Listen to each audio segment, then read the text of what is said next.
متغرب بأي عيلة، شو منقول للأم اللي ناطرة ابنها يزورها أو للبي اللي بده يشوف سنده؟ هيك منشكر مغتربينا؟ هيك منشجعهم يحبوا بلدهم وهن سفراء لبنان بالعالم؟ هيك منقلن يعطيكم العافية وهن اللي قيمة حوالاتهم 8 مليار دولار سنويا؟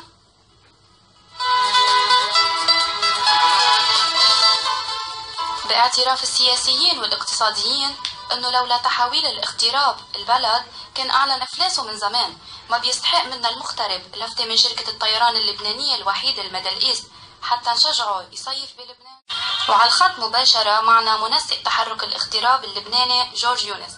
مساء الخير جورج. مساء الخير، مساء الخير، يعطيكم العافية ورمضان كريم لكل المستمعين ولكل شبابنا بالاغتراب اللبناني. الله يعافيك يا رب. مسيو جورج، مسيو جورج، أول سؤال بدي وجه لك إياه هو يعني أنتم طول عمرها تذاكر السفر نحن بنعرف إنها مرتفعة، بس ليش هالصرخة المفاجئة يلي أطلقها المغتربين وحتى مدير طيران للشرق الأوسط بيقول إنه هول الأسعار هي أسعار عادية؟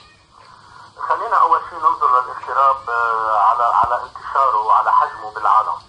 نحن عندنا تقريبا عدد كبير بالملايين من المغتربين الموجودين برا لبنان. نعم. ولا مرة الدولة اللبنانية قامت بمبادرة تجاههم، علما انه حضرتك بعدك قايلة انه تحويلات الاغتراب للبنان بين 7 و 8 مليار بالسنة. نعم. اليوم في وضع اقليمي بيفرض انه كلنا سوا نشد الحزام، نراعي الظروف اللي نحن عم نمرق فيها. نحن بنعرف قديش في شباب خسرت وظائفها بسبب الوضع الاقتصادي العالمي والازمات المتداولة. نعم. اليوم هذه الصرخة طلعت من الخليج لما شاب جرب يحجز قبل بوقت مثل ما هن بيطلبوا منه لعيد الميلاد، لقى انه التيكت ببيروت $700 بينما بيقدر ياخذها من غير طيران ب 350.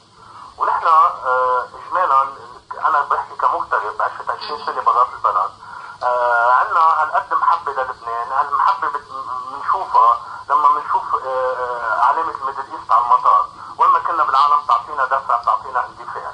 نحن ما عندنا شيء ضد الميدل ايست، نحن التقينا على صرفة وجهها لانه وضع البزنس اليوم منه كثير مضبوط بالعالم، ففي صرخة موجوعة. ولما انا بحصل على اوفر انه روح مع اقامة، مع اوتيل، مع فندق، مع ترويقة، مع نقل من المطار للاوتيل ب 300 و 400 دولار، وانا بعتقد بعثت لك كثير شغلات هذا على هيدا. وحتى هلا الشباب حطوا على صفحتنا اللي هي فلايت اور فايت على الفيسبوك، واللي هي عم بتلاقي كثير تفاعل من الاغتراب من كل دول العالم. هي انطلقت من الخليج بس من كل دول العالم عم نتفاجئ نحن بحجم الاسعار. بيضطر الواحد اوقات ياخذ كونكشن فلايت مره ومرتين وثلاثه ليوفر على حاله $500، لانه بيقدر حدا يجي من فرنسا على لبنان ب $500 عبر طيران اجنبي، في الوقت اللي مع المجلس بده يدفع $1000. صح. لما هذا الشاب حاول يشتري التيكت لقى انه ب $350، طلعت الصرخه. وجهنا خطاب مفتوح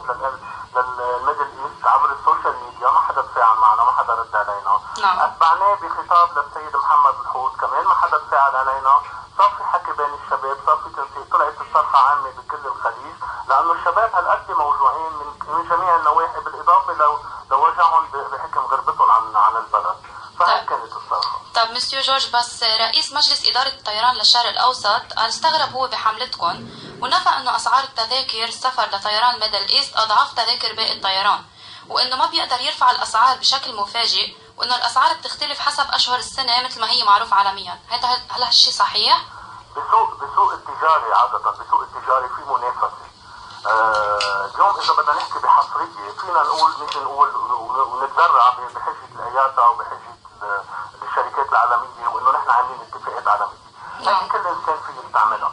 بينما لما نطلع على دول ثانية، نحن اليوم في توجه عند الحكومة وعند الدولة اللبنانية. لما نحن بناخذ مؤتمر اغترابي بيجي عليه تقريبا 1900 شخص، شو عم نقول للمغتربين؟ عم نقول لهم رجعوا استثمروا بلبنان، عم نقول لهم تعالوا اصرفوا مصرياتكم بلبنان بدل ما تصرفون محل ثاني. وهن مستعدين، يعني الشباب لما عم يتفاعلوا معنا من الخليج ومن الدول كلها عم بيقولوا لنا انه نحن بدل ما نصرف المصريات رح تنصرف بلبنان. يا بدنا نحطها بالبنوك يا اما بدنا نصرفها بسهراتنا بظهراتنا.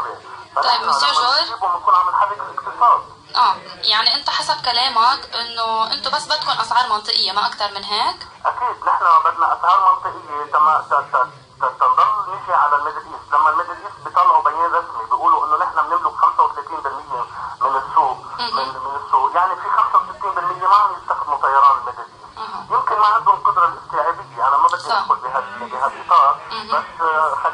خلينا نحن نجرب انه ما نخلي ولا كرسي فاضي على طياره الميدل ايست، وخلينا نعطي الشباب حقيقتهم. اول مره الاغتراب اللبناني بتطلع صرخته، وصرخته عم تكبر اليوم. احنا صار في تواصل مع ناس بفرنسا اليوم، مع ناس بقبرص، مع ناس بامريكا، عندنا صرخه كبيره في دول موجوده فيها. اذا بدنا نحكي عن عمان في 5000 لبناني موجودين هونيك، لا في طيران ميدل ايست ولا في طيران عماني، عم تاخذ معهم اوقات الرحله 6 ساعات ليوصلوا على بيروت. اوكي. هيدا ظلم بحق الاغتراب اللبناني. اوكي مسيو جورج، طب شو بتختصر كلامك بكلمتين؟ بختصر انه بدنا الدولة تحس معنا، بدنا الدولة تحس مع المغتربين، هدول بالنهاية كنز لبنان بالخارج. عنا عدد مغتربين برا دبل عن عدد الموجودين هون، خلينا نطلع فيهم شو معنا. اوكي، لكن بنذكر العالم انه فلايت اور فايت هي الاسم لصفحتكم. ميرسي كثير لك مسيو جورج، على امل يوصل صوتكم لكل لبنان للمعنيين بالموضوع، لانه كلنا عندنا ناس مغتربين وحابين نشوفهم باي وقت.